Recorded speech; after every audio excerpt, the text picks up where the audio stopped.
Hello नमस्कार दोस्तों, welcome to my YouTube channel KD concept class Hodal. दोस्तों आज हम आपको बायोलॉजी पढ़ाएंगे जिसमें मानव शरीर के अंग तंत्रिका तंत्र और मस्तिष्क के बारे में बताएंगे। देखिए स्टार्ट करते हैं।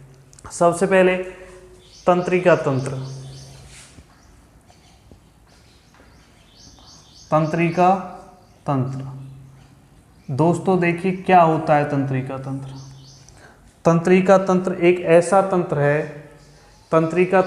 ऐसा तंत्र है जो हमें सोचने, समझने तथा स्मृति रखने के साथ साथ हमारे सारे शरीर पर नियंत्रण रखता है, उसे कहते हैं तंत्रिका तंत्र।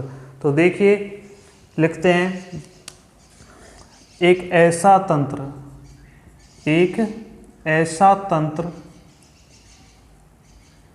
जो सोचने, समझने और स्मृति रखने के साथ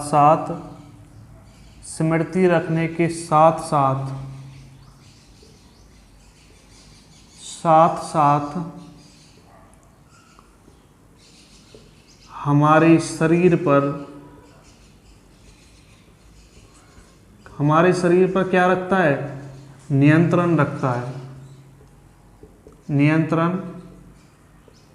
रखता है। वो क्या कहलाता है? तंत्रिका तंत्र कहलाता है। देखिए दोस्तों, तंत्रिका तंत्र एक ऐसा तंत्र जो सोचने, समझने, स्मृति रखने के साथ साथ हमारे शरीर पर नियंत्रण रखता है, उसे क्या कहते हैं? तंत्रिका तंत्र कहते हैं। अब तंत्रिका तंत्र एक धागेनुमा संरचना है। धागानुमा संरचना। तंत्रिका तंत्र क्या है? एक धागानुमा संरचना है। ये किससे बनी होती है? ये तंत्री कोशिकाओं से बनी होती है। तंत्री कोशिकाओं किससे बनी होती है? तंत्री कोशिकाओं से बनी होती है। तंत्री कोशिकाओं से क्या निकलता है? न्यूरॉन। एक ग्रंथि पाई जाती है न्यूरॉन।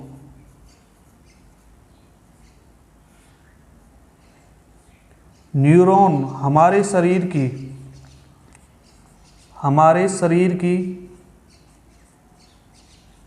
सबसे बड़ी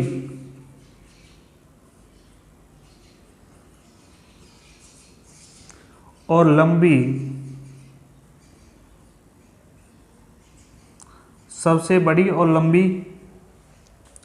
कोशिका है।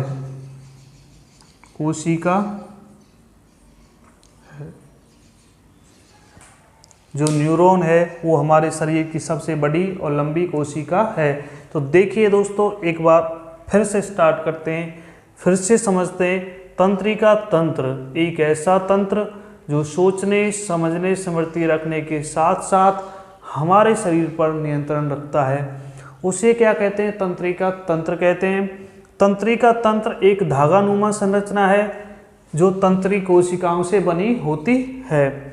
तंत्री कोशिकाओं से न्यूरॉन एक ग्रंथि निकलती है और ये न्यूरॉन ग्रंथि कोशिका है। तंत्री कोशिका से एक न्यूरॉन निकलता है। न्यूरॉन हमारे शरीर की सबसे बड़ी और लंबी कोशिका है। देखिए और आगे बढ़ते हैं। अब इससे आगे ये समझ में आया होगा आपको।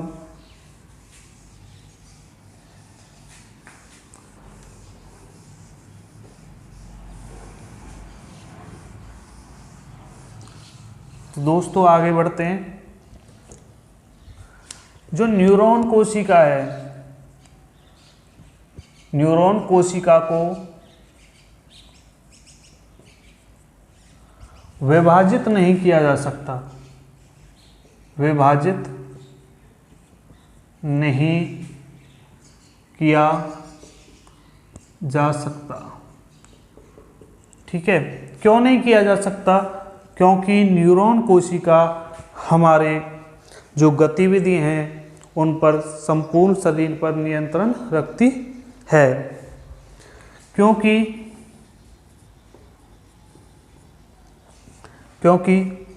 हमारे शरीर की गतिविधियों पर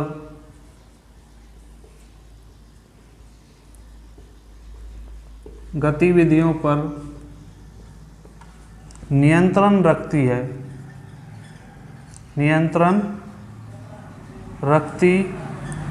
है,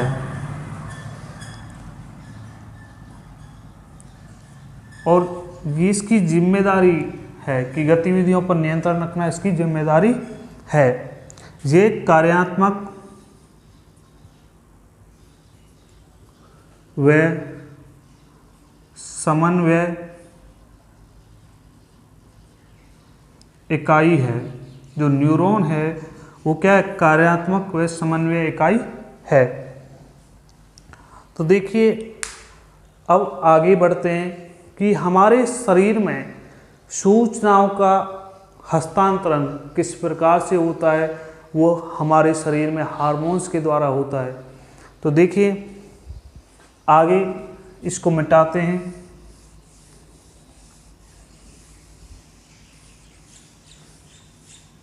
ये तो हो गई तंत्रिका। जो हमारा शरीर है उसमें सूचनाओं का हस्तांतरण किसके द्वारा होता है? हार्मोन के द्वारा होता है। हार्मोन के द्वारा होता है। तो ये हार्मोन क्या कहलाते हैं? ये तंत्री संचारी कहलाते हैं। तंत्री संचारी कहलाते हैं। अब यहाँ से एग्जाम में कई बार दो क्वेश्चन आते हैं कि उत्तेजक हार्मोन कौन सा है? उत्तेजक हार्मोन वो कौन सा है? एड्रेनलिन। बहुत ही इंपॉर्टेंट क्वेश्चन है कि पूछता है एग्जाम में उत्तेजक हार्मोन कौन सा है, तो उत्तेजक हार्मोन एड्रेनलिन है। अब एक क्वेश्चन और है, सबसे ज़्यादा पाया जाने वाला हार्मोन, सबसे ज़्यादा पाया जाने वाला न्यूरॉन कौन सा है? यह है ACETCHOLINE।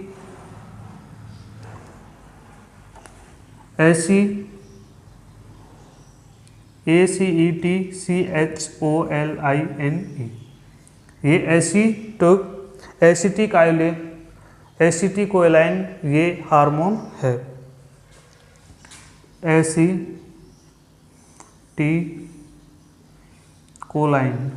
एसिटिकोलाइन ये सबसे ज़्यादा पाए जाने वाला न्यूरॉन है।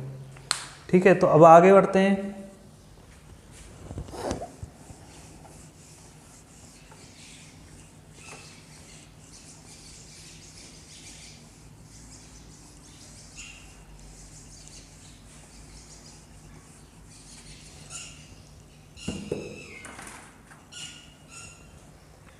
देखिए कार्य और संरचना के आधार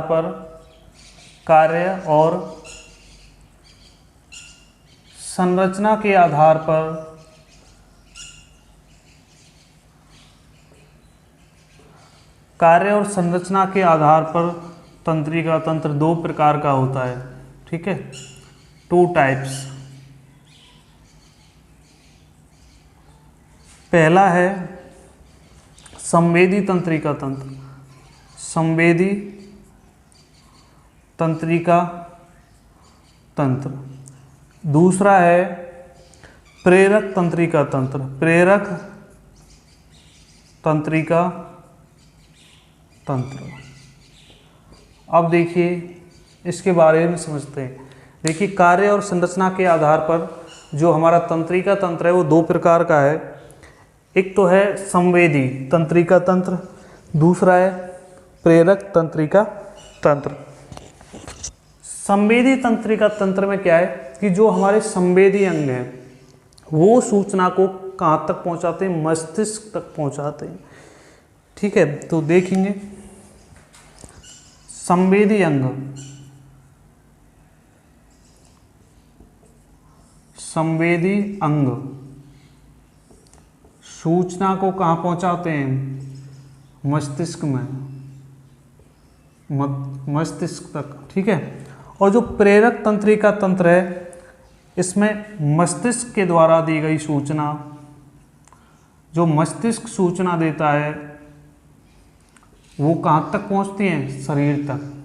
कहाँ तक पहुँचती हैं, मानव के विभिन्न अंगों तक पहुँचती हैं, तो उसे कहते हैं प्रेरक तंत्रिका तंत्र। मस्तिष्क जो सूचना देता है वो शरीर के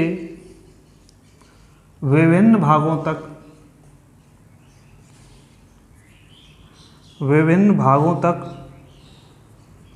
पहुँचती है,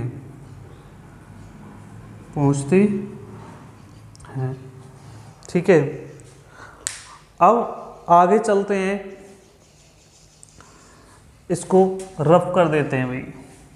ये तो हो गए कार्य और संरचना के आधार पर, दो टाइप की थी, संवेदी तंत्रिका तंत्र और एक प्रेरक तंत्रिका तंत्र।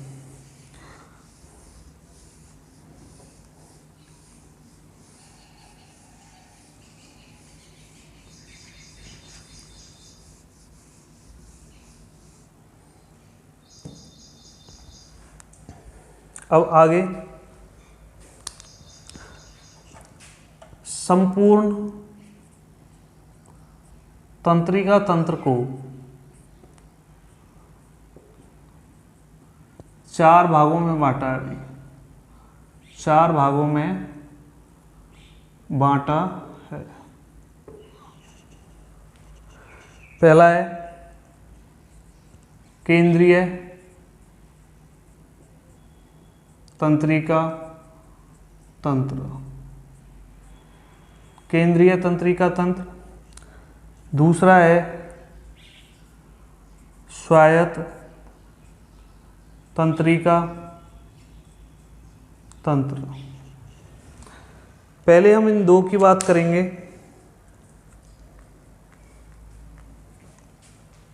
सॉरी, इसको यहाँ से मिटा देते हैं। जो कार्य के आधार पर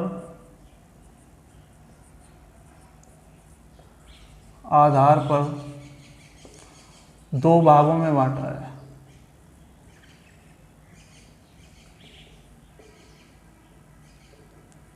एक केंद्रीय तंत्रिका तंत्र, एक स्वायत्त तंत्रिका तंत्र।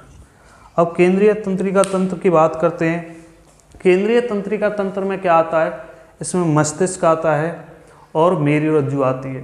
ठीक है, तो भाई गर्मी बहुत पड़ रही है, इसमें मस्तिष्क और मेरुरज्जु या मेरुदंड। ठीक है भाई। अब स्वायत्त तंत्रिका तंत्र में क्या आता है, इसमें हृदय है, फेफड़े हैं, ठीक है, पाचन तंत्र है और उत्सर्जी तंत्र है। ठीक है, देखिए जो हमारी केंद्रीय तंत्रिका तंत्र है उस पर, ये केंद्रीय तंत्रिका तंत्र है, इस पर मनुष्य का पूर्ण नियंत्रण रहता है, पूर्ण नियंत्रण रहता है।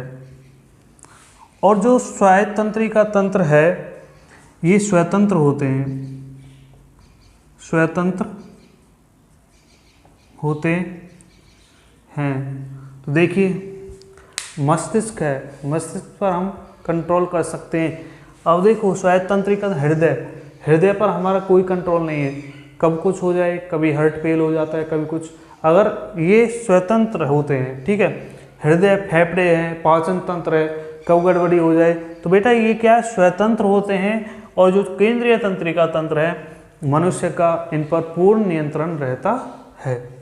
तो ये बात आपको समझ में आई होगी। अब बात करते हैं मस्तिष्क के बारे में।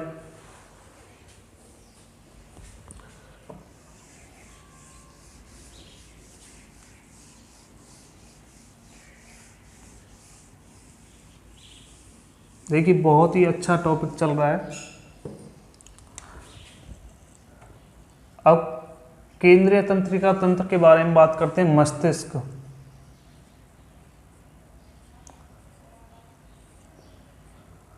मस्तिष्क की बात करते हैं। ये बेटा हमारा मस्तिष्क है, ठीक है। मस्तिष्क पर हमारे संपूर्ण शरीर का नियंत्रण रहता है। जो मस्तिष्क है यही हमें सोचने समझने, यहीं से जो हमारी मेमोरी है वो स्टार्ट होती है। तो देखिए मस्तिष्क के बारे में हम बात करते हैं। तो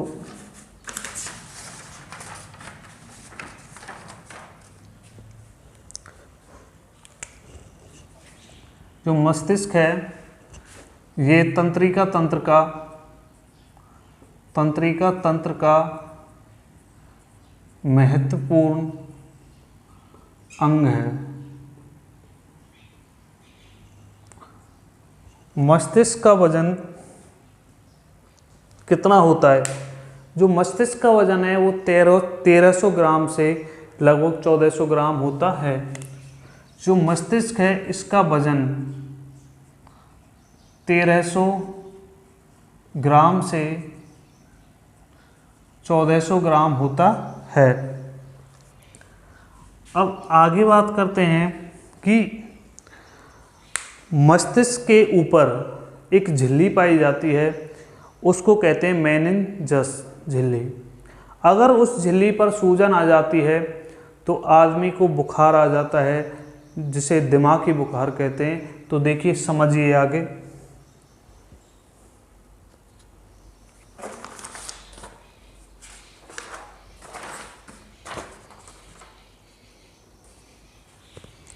देखिए जो मानव का मस्तिष्क है इसमें एक झिल्ली पाई जाती है, एक झिल्ली पाई जाती है, ठीक है। उस झिल्ली को क्या कहते हैं? जिसे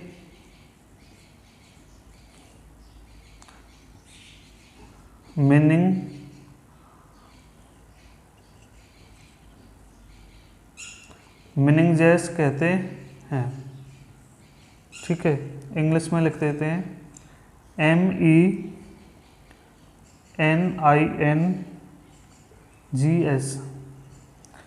ये मेनिंजेस झिल्ली पाई जाती है, ठीक है। अगर इस पर सूजन आ जाती है तो क्या है, दिमागी बुखार आ जाता है। देखिए ये झिल्ली है, अगर इस पर सूजन आ जाती है, क्या आ जाती है? सूजन। तो क्या चढ़ेगा? दिमागी बुखार। मनुष्य को क्या आएगा? दिमागी बुखार या मस्तिष्क ज्वर, या मस्तिष्क ज्वर, ठीक है। अब आगे बात करते हैं, ये हो गया। अब मस्तिष्क कितने प्रकार का होता है? वही मस्तिष्क तो एक है पर भाग इसके 3 हैं। मस्तिष्क के 3 भाग हैं। तो पहले भाग की बात करते हैं। मस्तिष्क की संरचना। मस्तिष्क की संरचना ये 3 प्रकार का होता है। एक होता है अग्र मस्तिष्क, एक होता है मध्य, एक होता है पश्च मस्तिष्क। ठीक है। अब सबसे पहले बात करते हैं हम अग्र मस्तिष्क की।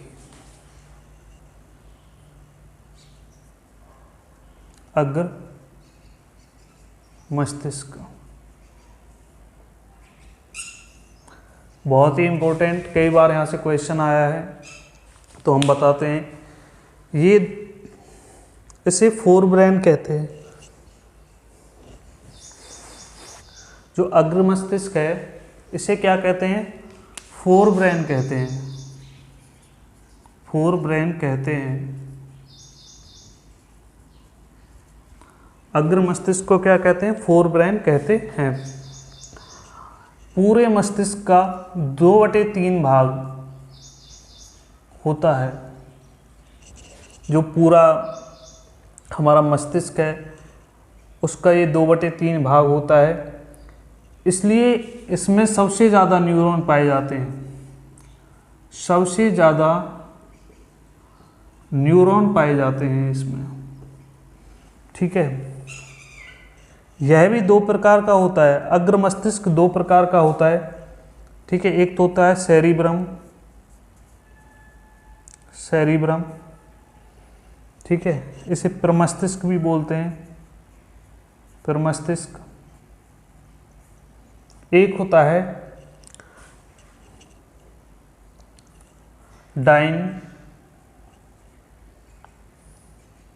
डाइनसेफ्लोन। ये 2 प्रकार का होता है।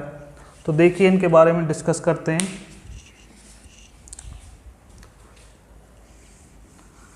प्रमस्तिष्क के बारे में डिस्कस करते हैं सबसे पहले।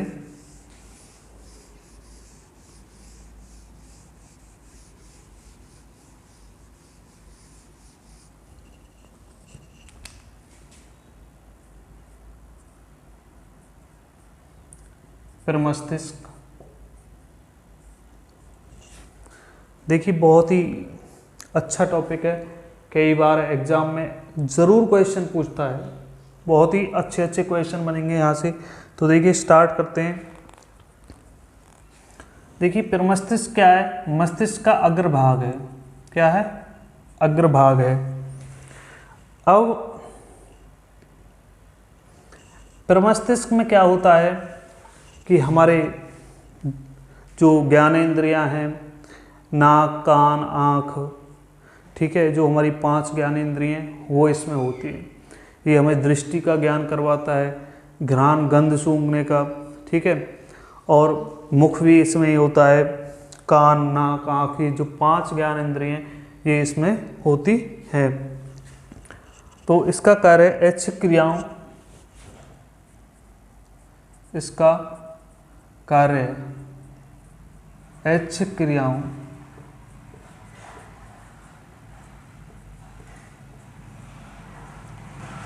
के लिए होते हैं। इसमें 5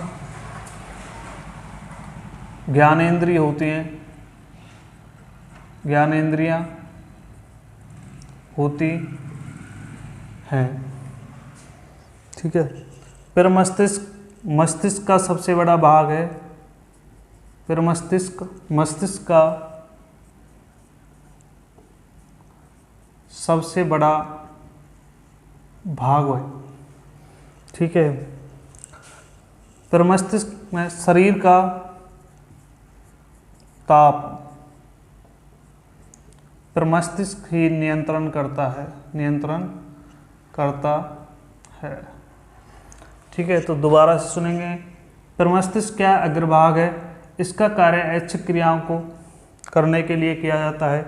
एच क्रियाएं इसी से होती हैं। 5 ज्ञानेंद्रियां होती है इसमें। यह मस्तिष्क का सबसे बड़ा भाग है। शरीर का ताप ये नियंत्रण करता है। अब बात करते हैं कि प्रमस्तिष्क में एक होता है सेरिब्रम, इसमें होता है थैलमस।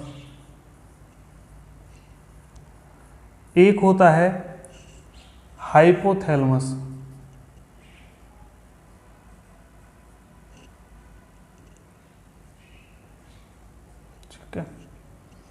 थैलमस से क्या होता है, हमें कोई भी चीज़ ठंडा, गर्म और दर्द महसूस होता है।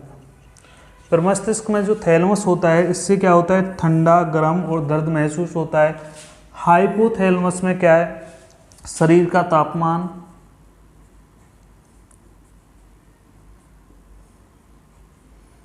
शरीर का तापमान, प्यास, भूख, गुस्सा, प्यार आदि, इसमें हमें ये महसूस होता है। अब आगे बात करते हैं, इसको रब कर देते हैं।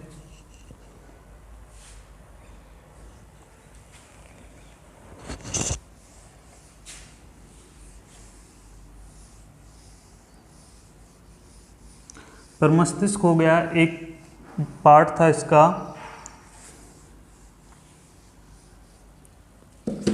डाइनसेफ्लॉन,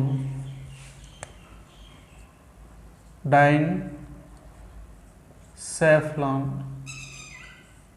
जो इसका भाग है, इसमें दो ग्रंथि होती हैं। एक होती है पिट्यूटरी ग्रंथि या पीयूष ग्रंथि, पीयूष ग्रंथि। और सबसे अच्छा क्वेश्चन बनता है, पीयूष ग्रंथि को क्या कहते हैं, मास्टर ग्रंथि भी कहते हैं। पीयूष ग्रंथि को क्या कहते हैं भाई, मास्टर ग्रंथि भी कहते हैं। दूसरी ग्रंथि कौन सी है, पेनियल ग्रंथि, पेनियल ग्रंथि।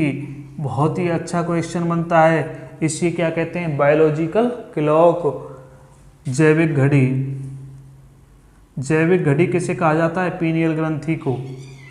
और मास्टर ग्रंथि किसे कहते हैं, पीयूष ग्रंथि को मास्टर ग्रंथि कहते हैं, पीनियल ग्रंथि को क्या कहते हैं, जैविक घड़ी। तो यहाँ से बहुत इंपॉर्टेंट क्वेश्चन ये पूछे जाते हैं। अब बात करते हैं अनुमस्तिष्क की।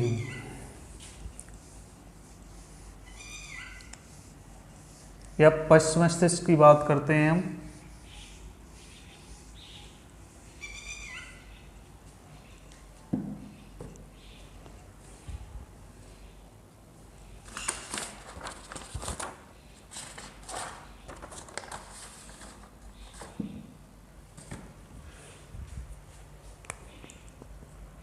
पश्च मस्तिष्क,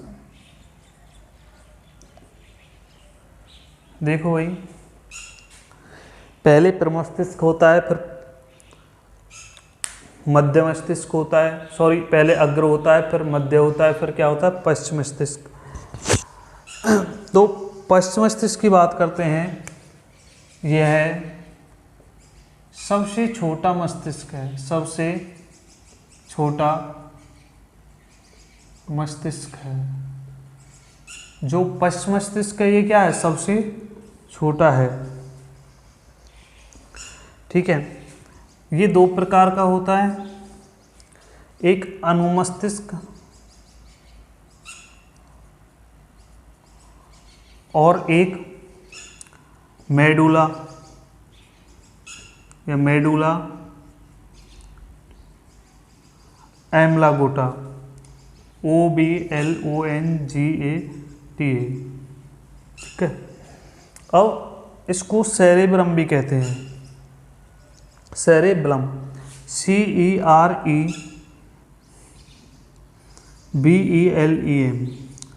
उसको सेरेब्रम कहते थे। ठीक है, और इसको क्या कहते हैं, सेरेब्रम। ये क्वेश्चन पूछा जाता है कि सेरेब्रम कौन सा मस्तिष्क है, अनुमस्तिष्क है, सेरेब्रम कौन सा है, प्रमस्तिष्क है। ठीक है, या अग्र मस्तिष्क है। अब अनुमस्तिष्क में क्या है कि ये शरीर के बाहरी भागों पर नियंत्रण करता है, शरीर के बाहरी भागों पर नियंत्रण। ये क्या है, शरीर के बाहरी भागों को नियंत्रित करता है, जैसे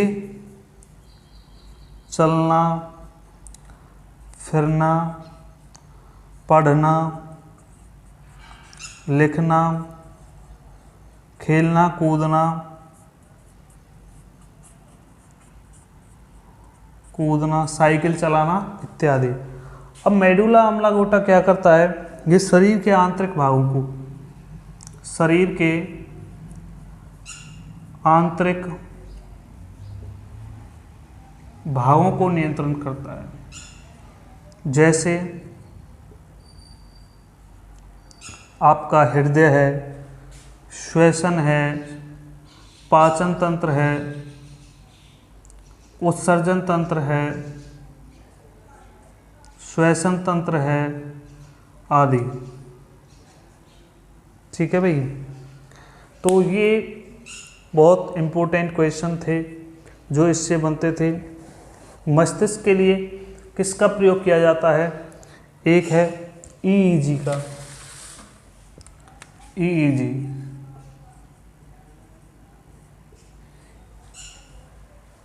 ठीक है, विद्युत मस्तिष्क अभिलेखी, हिंदी में बोलते हैं विद्युत मस्तिष्क अभिलेखी, इंग्लिश में बोलते हैं electro, ELECTRO, electro, ENCEPHALO, इन्फेलोग्राम, GRAM। ये विद्युत की मस्तिष्क की जांच के लिए काम आता है। तो ये बहुत इम्पोर्टेंट कंसेप्ट था जो मैंने आज आपको बताया। ठीक है, अब एक बात और रह गई, उसको और बता देता हूँ। हाँ, जो मेडुला ऑब्लांगेटा है ये शरीर की अनैच्छिक क्रियाओं पर नियंत्रित करता है, जैसे भाई श्वसन तंत्र है, रक्त दाब है, पाचन तंत्र है, ठीक है, उत्सर्जन तंत्र है, हृदय है हमारा। ठीक है, तो ये बात मैंने आपको बता दी थी। एक होता है प्रतिक्रिया,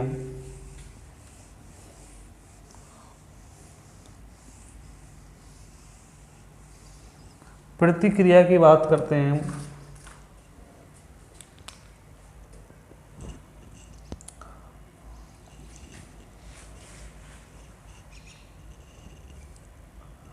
प्रतिक्रिया की बात करते हैं, रिफ्लेक्स एक्शन बोलते हैं। देखिए दोस्तों, जब कोई सुई चुभ जाती है, ठीक है, तो हम जब हमारे कोई सुई लगती है, जैसे हाथ में कोई सुई लगी, तो तुरंत हमारे दिमाग को पता चल जाता है। ठीक है, तो ये क्या है, जो हमारी आरोही तंत्रिका है वो अवरोही तंत्रिका को तुरंत सूचना देती है और क्या होता है, रिफ्लेक्स एक्शन होता है। ठीक है, तो इसे कहते हैं प्रतिक्रिया। तो दोस्तों आज के लिए इतना ही बहुत। अच्छे अच्छे टॉपिक और आएंगे, पूरी बायोलॉजी कंप्लीट करवाऊंगा टॉपिक वाइज। तो दोस्तों इस वीडियो को ज़्यादा से ज़्यादा शेयर करें, लाइक करें, मेरे चैनल को सब्सक्राइब करें। थैंक यू दोस्तों, धन्यवाद।